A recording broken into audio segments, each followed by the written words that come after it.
Here's a hard truth. All the emotion and outrage and sadness that followed the December 14 shooting of 20 children and 6 adults at Sandy Hook Elementary School may make almost no difference in federal gun control laws. How little is the Hill going to do on gun control? As things stand, Congress may not even pass two gun control measures that even some elements of the powerful gun lobby have suggested they could support. But if post-Sandy Hook gun control measures are badly wounded, they're not finished yet. Lawmakers on both sides of the aisle insist there's still a chance to do a deal. Here's the state of play. After months of negotiation, 4 bills came to the Senate Judiciary Committee last week, reflecting President Barack Obama and Vice President Joe Biden's agenda for post-Sandy Hook action. The first makes straw purchasing and gun trafficking a felony and boosts the penalties for those crimes. Another would expand background checks to include private sales at gun shows and elsewhere. The third would boost spending on school safety programs. And lastly, there's a push to ban assault weapons and large ammunition magazines. More, the next gun control battle, a right to carry firearms in public. The gun trafficking measure passed out of committee last week with the backing of Democrats and one Republican, the ranking minority member Chuck Grassley. It is likely to pass the full Senate next week and should eventually pass the House and become law. But it has less to do with Sandy Hook than with Fast and Furious. Over the last 2 years, Republicans alleged that the White House and Justice Department conspired in the botched gun-running investigation in Arizona called Fast and Furious. It was a wacky theory and was debunked by a widely praised Inspector General's report. But it's now hard for Republicans to oppose a bill that makes gun running a felony and boosts penalties for the crime after they made such a big deal of the case. The most extreme Fast and Furious conspiracy theorists said the administration allowed gun running on the U.S. Mexican border to build support for federal gun control. So the bill's passage would be a rare example of true irony, or if you're a fact-free type, proof the conspiracy theorists were right all along. In any case, gun backers may not have much to worry about. The 3 other bills, which nominally are intended to address specific elements of the Sandy Hook massacre, were delayed in committee last week and face an uncertain future the Senate floor and in the House. The assault weapons ban is already near death, and so is the ban on large-capacity magazines. Even Senate Majority Leader Harry Reid has declined to support a ban and voted against the 1994 bill that expired in 2004. Grassley and other Senate Judiciary Committee Republicans are already out against both the assault weapons ban and the prohibition on large-capacity magazine clips.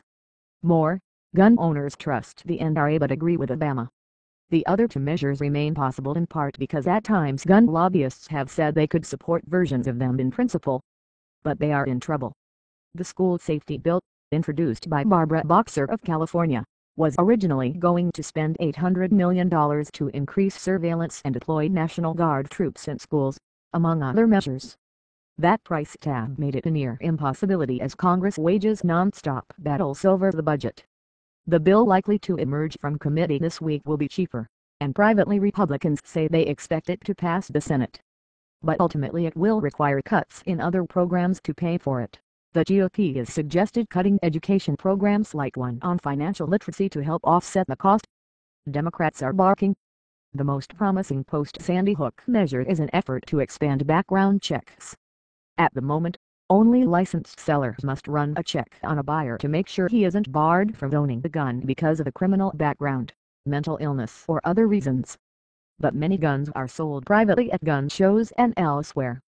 Democrat Charles Schumer of New York and Republican Tom Coburn of Oklahoma have been negotiating the bill but broke last week over record keeping. Under current law, licensed sellers must keep a record of what guns they sell. No identifying information on the buyer is kept. Schumer wants the same rule for private sales. Photos, Gun Nation Revisited, Zeph Nelson's Photographs of American Gun Culture. Senate Republicans say any measure to expand record-keeping, even sell-side information, will never pass the House. They argue getting background checks at gun shows even without record-keeping is a big win and Democrats should settle for that. They also argue that the bill's other major provision would be a win. Though all states are required to provide the federal government with sell-side information, only 13 do. The bill would provide grant money to incentivize the other 37 states to comply too. The Schumer bill with the expanded record-keeping will pass out of committee this week without Republican support. Republicans expect to substitute a bill on the floor of the Senate with the record-keeping removed, but the expanded background check and the reporting incentives in place. That bill could pass the Senate with bipartisan support, giving it at least an eventual conference with whatever limited bill the House passes. If Congress ultimately produces a combined bill that turns gun trafficking into a felony, expands background checks to private sales and spends some money on school safety, perhaps the public outcry after Sandy Hook won't have been entirely fruitless.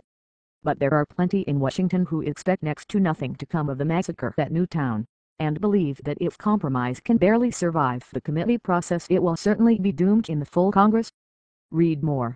http://swampland.time.com/2013/03/11/ How gun control ends not with a bang but a whimper /#9ZZ to NG5 in